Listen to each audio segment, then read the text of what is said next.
Hi friends, welcome to our channel. இன்னைக்கு நம்ம ஒரு அல்டிமேட்டான டேஸ்ட்ல எல்லாருக்கும் ரொம்ப பிடிச்ச எண்ணெய் கத்திரிக்காய் காரக்குழம்பு எப்படி பண்றதுன்னு பார்க்கலாம். இது சாதத்துக்கு மட்டும் இல்லாம பிரேக்ஃபாஸ்ட் ரெசிபிக்கும் நல்ல சூப்பரான சைட் டிஷ்ஷா இருக்குங்க. கண்டிப்பா நீங்களும் வீட்டில் ட்ரை பண்ணி பாருங்க. இப்போ இதை எப்படி பண்றதுன்னு பார்க்கலாமா? ஒரு பேன் சூடானதும் 1 டீஸ்பூன் வெந்தயம், 1 டீஸ்பூன் கடுகு சேர்த்து சிம்லே வச்சு பொரிய விட்டுக்கலாம். நல்லா பொரிஞ்சு வந்ததும் கலர் மாதிரி வந்ததும் எடுத்து பவுடராக்கி ஓரமாக எடுத்து வச்சுக்கலாம். 5 பெரிய கத்திரிக்காய் எடுத்திருக்கேன். அதை காம்பை கட் பண்ணிட்டு இந்த மாதிரி நீல வாக்கில் கட் பண்ணி பூச்சி இருக்கான்னு செக் பண்ணிட்டு கலர் மாறாமல் இருக்கிறதுக்கு தண்ணியில் சேர்த்து ஓரமாக எடுத்து வச்சிடலாம். அதே பேனில் கொஞ்சம் நல்லெண்ணெய் சேர்த்து நம்ம கட் பண்ணி வச்சிருக்கிற கத்திரிக்காயை சேர்த்து நல்லா ஒரு 3/4 பதத்துக்கு வதக்கி எடுத்துக்கலாம். இப்போ அது வதங்கி வந்திருக்கு, ஓரமாக எடுத்து வச்சிடலாம். அதே எண்ணெய் சூடானதும் 1 டீஸ்பூன் கடுகு, 1/2 டீஸ்பூன் வெந்தயம், 1/2 டீஸ்பூன் சோம்பு சேர்த்து நல்லா பொரிய விட்டுக்கலாம். அது கூட ஒரு கைப்பிடி பூண்டு, ஒரு கைப்பிடி சின்ன வெங்காயம், ஒரு பெரிய வெங்காயத்தை பொடியாக கட் பண்ணி எடுத்திருக்கேன். அதையும் சேர்த்து நல்லா வதக்கிக்கலாம். இப்போ அது கூட 1/2 டீஸ்பூன் மஞ்சள் தூள், கொஞ்சமாக உப்பு சேர்த்து ஆனியன் நல்லா வதங்கிறதுக்கு வதக்கி விட்டுக்கலாம். வாசனைக்கு ஒரு கொத்து கருவேப்பிலை சேர்க்குறேன்.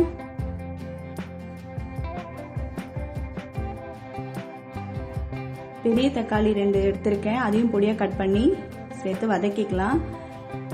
நல்லா பூண்டு, வெங்காயம், தக்காளி எல்லாம் நல்லா வதங்கி வரணும். அதனால் நல்லா கலரி விட்டு ஒரு மூடி போட்டு ஒரு 2 செகண்ட் வதக்கிக்கலாம்.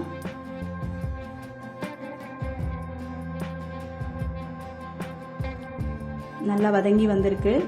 இப்போ இது கூட 2.5 டீஸ்பூன் குழம்பு மிளகாய் தூள் சேர்த்துக்கிறேன்.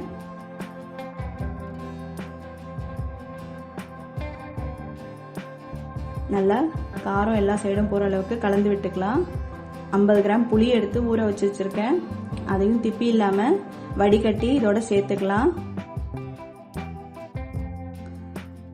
இந்த குழம்புக்கு தேவையான அளவுக்கு தண்ணியும் சேர்த்து நல்லா கலந்து விட்டுக்கலாம். இந்த சமயத்தில் உப்பு சரி பார்த்து தேவையான அளவுக்கு உப்பு சேர்த்துக்கலாம்.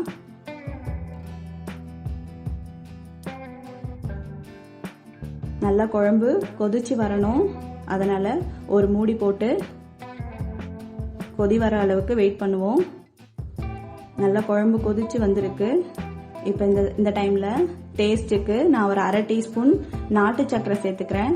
வெல்லம் இருந்தாலும் ஓகே, இது ஆப்ஷனல் தான், வேணும்னா ஸ்கிப் பண்ணிடுங்க.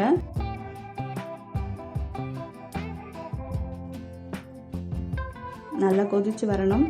இந்த சமயத்தில் நம்ம ஆல்ரெடி வதக்கி வச்சிருக்கிற கத்திரிக்காயை ஒன்று நம்ம இந்த டைமில் சேர்த்துக்கலாம். ஆல்ரெடி 3/4 பதத்துக்கு வெந்திருக்கு. இப்போ இதோட காரம், உப்பு எல்லாம் இதில் இறங்கணுன்றதுக்காக இந்த டைமில் சேர்த்துட்டு நல்லா கலந்து விட்டுக்கலாம். நம்ம ஃபர்ஸ்ட் பொடி பண்ணி வச்சிருக்கிற அந்த பொடியை ஒரே ஒரு டீஸ்பூன் இதில் சேர்த்துக்கலாம்.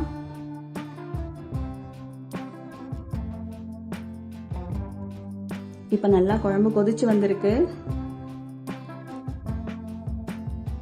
இன்னும் கத்திரிக்காய் கொஞ்சம் நேரம் இருந்ததுன்னா நல்லா வதங்கி வரும்.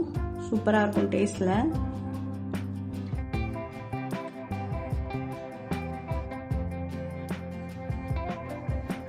ஒரு சூப்பரான டேஸ்ட்ல நல்ல கமகமன் வாசனையோட எண்ணெய் கத்திரிக்காய் காரக்குழம்பு ரெடி ஆயிட்டு இருக்கு. இந்த ரெசிபியை நீங்களும் வீட்டில் ட்ரை பண்ணி பாருங்க. இல்லாட்டி உங்களுக்கு பிடிச்சவங்க கிட்ட காட்டி செஞ்சு தான்னு கேளுங்க. 2 நாள் ஆனாலும் டேஸ்ட்டும் வாசனையும் இன்னும் கூடுமே தவிர குறையாது. சூப்பரா இருக்குங்க. மிஸ் பண்ணாம நீங்களும் வீட்டில் ட்ரை பண்ணி பாருங்க. இப்போ நல்லா கத்திரிக்காய் வெந்து வந்திருக்கு. சூப்பரா வெந்து வந்திருக்கு. குழம்பும் நல்லா திக்கா இருக்கு. இந்த டைம்ல இதை நான் ஒரு பவுல்ல சர்வ் பண்ணிடலாம். இது சாதத்துக்கு செம்மையா இருக்கும், சூப்பரா இருக்கும். இது 2 நாள் ஆனாலும் கெடாது. நீங்களும் வீட்டில் இதை ட்ரை பண்ணி பாருங்க எப்படி இருக்குதுன்ட்டு. ஃபீட்பேக் சொல்லுங்க. ரெசிபியை உங்க ஃப்ரெண்ட்ஸ் அண்ட் ஃபேமிலிக்கு ஷேர் பண்ணுங்க, லைக் பண்ணுங்க, நம்ம சேனலை சப்ஸ்கிரைப் பண்ணுங்க. அடுத்த வீடியோல பார்க்கலாம். பாய்.